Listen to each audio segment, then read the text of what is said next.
Hi there, everybody. Thanks for watching this video here. This one's going to be on the vertex form of a quadratic function. So this should be, I hope for you, the second video. It doesn't really matter which order you watch them in, but I would recommend watching this one second. It's not that important, though.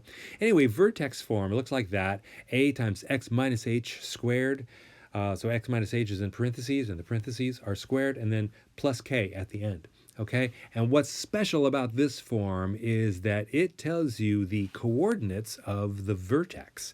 That's what the numbers in the equation show you. All right, so it's very nice. The vertex is that point on the parabola there. It's where the curve turns around on the parabola. Sometimes people call it the turning point. It's the lowest point on the graph if the parabola is opening upwards like that, but it might be the highest point on the parabola if it's opening downwards. All right, so what I first asked you guys to do was to take a look at that Desmos graph. So let's take a look at that again, called vertex form. All right, it looks like this. Sorry if that's noisy there. So here, A once again controls the steepness of the graph and the direction. If A is a negative number, the parabola is opening downwards. If A is a larger number, then that makes the graph steeper and skinnier, all right? And that's true in the negative direction also, all right? So that's what A does. H controls the left-right position of the parabola. It's controlling the x-coordinate of the vertex, all right? So what's kind of nice about this is if I move h to a positive number, then the parabola moves to the right. If I move h to a negative number, the parabola moves to the left. Okay, so that sort of makes sense in a way. All right, and then k is just the vertical, just the y coordinate of the vertex. All right, so that's what all of these things do in the thing. Notice that I've got the coordinates of the vertex showing up there on the screen. So when you move this around to different values for a and h, those points show up there on the graph. All right, so if you want to have another look at that, go ahead. You're welcome to. So in this, once again, we see that from this exercise here, from this little discovery thing that I wanted you to do, I was hoping that you would see that A, once again, controls steepness and direction. H is the x-coordinate of the vertex, so it controls left-right movement, and K is the y-coordinate of the vertex, so it controls kind of the up or down movement.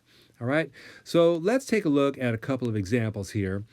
Here's one that I just put right into Desmos, and it was on that same screen. I made h equal to 2 and k equal to -4. So you see those little positions on the sliders there.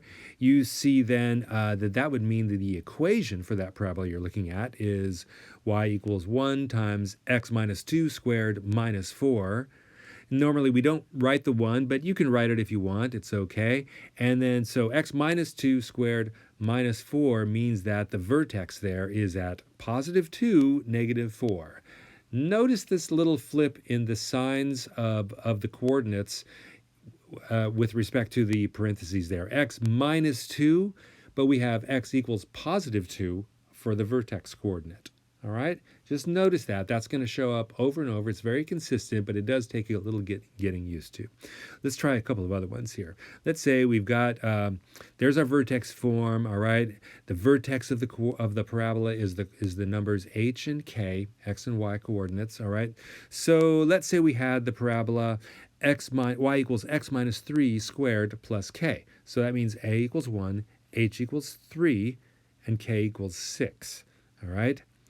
You see x minus 3 in the parentheses, but that means that the x-coordinate is positive 3, okay? So I'll emphasize that whenever I can in this little video here, all right?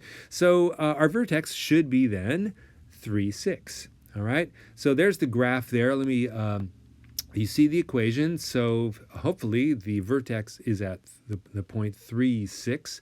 So when I open that up, there you go. There it is, 3, 6, okay? Let's do another one. So once again, vertex form, and this time it's y equals 2 times x minus 1 squared minus 9. All right, so when we kind of look at that, we analyze the equation there, we come up with, hopefully, that the vertex is at 1, negative 9. All right, h equals 1, k equals negative 9. So that should be the coordinates of the vertex, and yes, indeed, that's where they are. All right, or that's where the vertex is. Notice the 2 there made the graph steeper, but it doesn't change what the coordinates of the vertex are. It has no effect. All right, so don't worry about multiplying by that a value there to figure out the vertex. You don't have to do that. Whatever the number in the parentheses is, that's the coordinate of the vertex. Okay, let's look at another one. Let's say you may be asked to write an equation in vertex form if I just give you certain information like the a, the h, and the k. So let's say you had a problem like this where your job was to write the equation and give the coordinates of the vertex, and all you're told is that a equals 1, h equals 2, and k equals 5. All right, well, it's not so hard. The 1 you don't have to write. You could write it if you wanted to. It wouldn't change it, but you don't have to. And so x minus 2 squared plus 5 is the equation, and the vertex is at 2, 5. There you go. It's pretty straightforward, really. Let's try another one. This time a equals negative 3, h equals 9, and k equals 0 this time. Okay, well, let's see. If you put those numbers into the equation, all right, just look at the form right there. So a is negative 3, h is 9, so you know it's going to have x minus 9 inside the parentheses, and k being 0 means that we just don't even bother with it. All right, it does mean, though, that the vertex coordinates for that parabola are 9, 0. So when you don't see a k value, that means k equals 0. All right, so that's kind of another one of those little hidden things sometimes. It takes a little bit of practice. Let's try another one. This one is going to be a little bit different, and this is the first time you've seen one, in this video anyway, where h is a negative number. I kind of mentioned that a little bit earlier in the thing when we were playing around with that Desmos activity, but here you go. So h is a negative 2 and k equals positive 4. So when you write your equation there, since a is a negative 1, you just write y equals negative and then the parentheses. You could write negative 1, that's okay. But if you don't want to write the 1, you should just write the negative sign.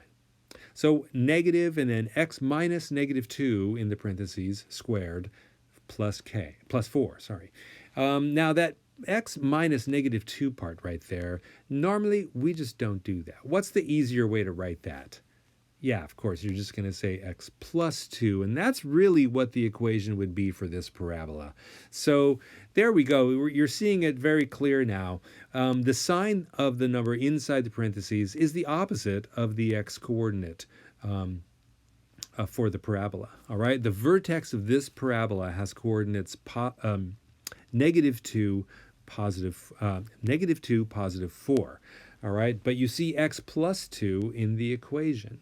So there's that little switch there for the h value of the in the equation, and that's the x coordinate of the vertex. Let's try another one like that just to kind of try that one more time. This time I've got h equals negative 8 and k equals 17. This time a just equals positive 1, so we won't write it at all. But the equation is x plus 8 squared plus 17. And the vertex is at negative 8, positive 17, all right? So that's going to take a little bit of getting used to when you see that plus or minus sign in the parentheses for this form here. Remember to make that switch for the x coordinate of the vertex. And once again, folks, the vertex is the lowest point on a parabola when it's opening upwards, or it's the highest point on the parabola if it's opening downwards. All right, that is what we call the vertex of the parabola. It's a very convenient locator point for the parabola. When we know where that is, then we kind of know where the rest of the parabola is too. All right, so if I'll just finish up here with a couple of a few more short examples here. You can see there's the equation for each of these three parabolas here. I've marked on there what the coordinates of the vertex are. And you can see here in each one of these, a is a different number also. In that red one there, a equals 2. And so the vertex is at 5, negative 3, but you can see it's kind of a little bit steeper of a parabola there. In the second one, the blue one, a is just a negative 1, so it's kind of the normal width, but it's upside down. All right, and so the x-coordinate is negative 2 for the parabola. I'm sorry, the x-coordinate of the vertex is at negative 2, and the y-coordinate is positive 6, negative 2, 6 for the parabola, for the vertex on that one. And so the last one there, 0.25 times x minus 3 squared. So 0.25 is the a value. It's a smaller number, and that's why the parabola opens up wider. It's a little bit flatter. It's not as steep. You could say it that way too. And there's our vertex at 3, -7. All right, that'll do it for this video. Thanks again for watching. Leave a comment or a question in the forum if there's any, if you have any questions about this video. Okay, thanks for watching.